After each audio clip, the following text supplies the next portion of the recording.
for today's video mga lalabs ay magta-try tayo nitong colored shampoo.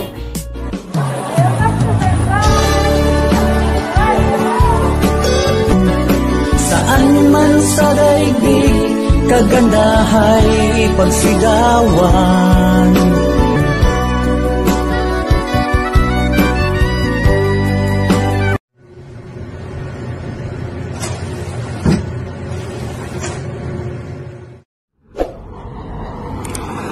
I-try naman natin mga lalabs kasi ang hirap-hirap talaga magkulay ng buhok kapag yung magsarili ka. Kasi yung dito sa likod, hindi mo talaga malalagyan ng kulay. Kasi ang hirap din mo makita yung magbabrush-brush ka pa. Pero ito, naghanap ako ng paraan talaga kasi mahilig ako makulay-kulay ng buhok.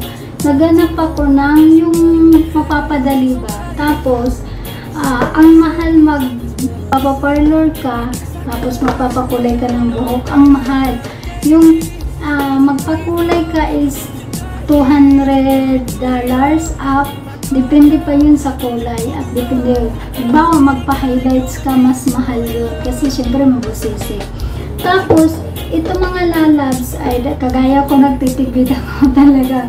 Sobrang sa pagtipid para sa ka-ekonomiya. Ito ay $35 lang. Pero depende po sa seller nyo kung saan kayo mapapamura. Bumili ako nito sa marketplace dito sa Hong Kong. Maraming nagtitinda pero depende na rin po yan sa seller na mabibilhan nyo.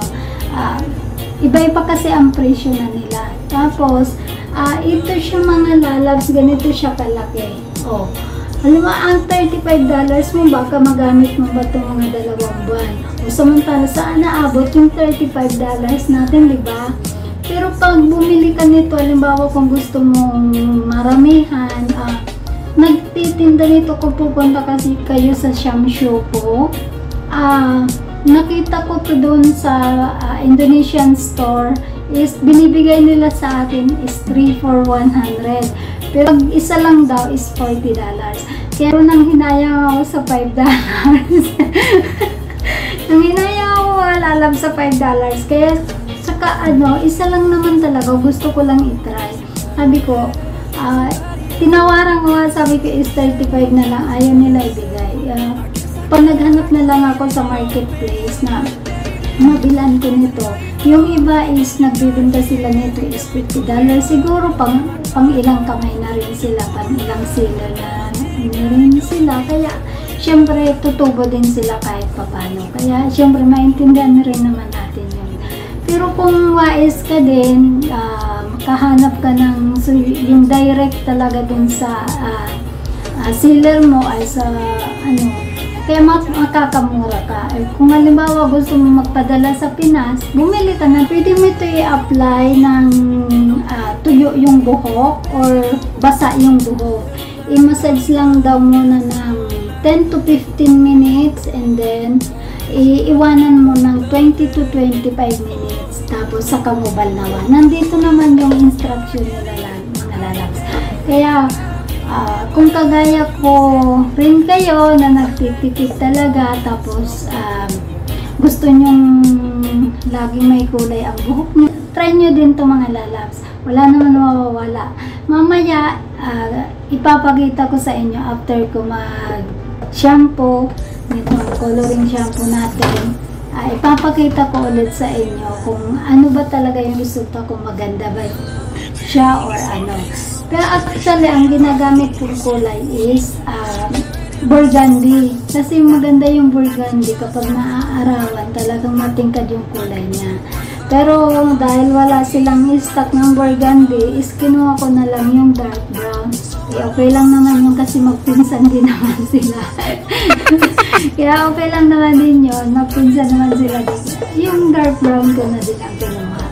Tapos mga lalas, makakatipid talaga tayo dito kasi malaking bottle siya. hindi ko ito mga lalabs sinigos ko pinapakita ko lang sa inyo kasi baka meron din sa inyo dyan kagaya ko nagtitipid, mahilig din sa kulay-kulay ng buhok. Try natin to, try nyo din mga lalabs. Sure na makakatipid tayo dito sa coloring shampoo na to. nakakuha ka sa supplier is makakamura ka talaga. At saka may iba-ibang brand din to mga halalas. Depende sa inyo kung anong gusto nyo piliin na brand. Ito, pinili ko to kasi kasabay na rin yung latest video ko ng nakaraan na straightening cream. Parehas yung brand nila. Kaya, isa lang yung supplier ko noon. Kaya, kumuha na ako tig-isa. Sabi ko, i-try ko. Effective naman yung straightening cream ko. Kaya, ita-try ko din itong colored shampoo.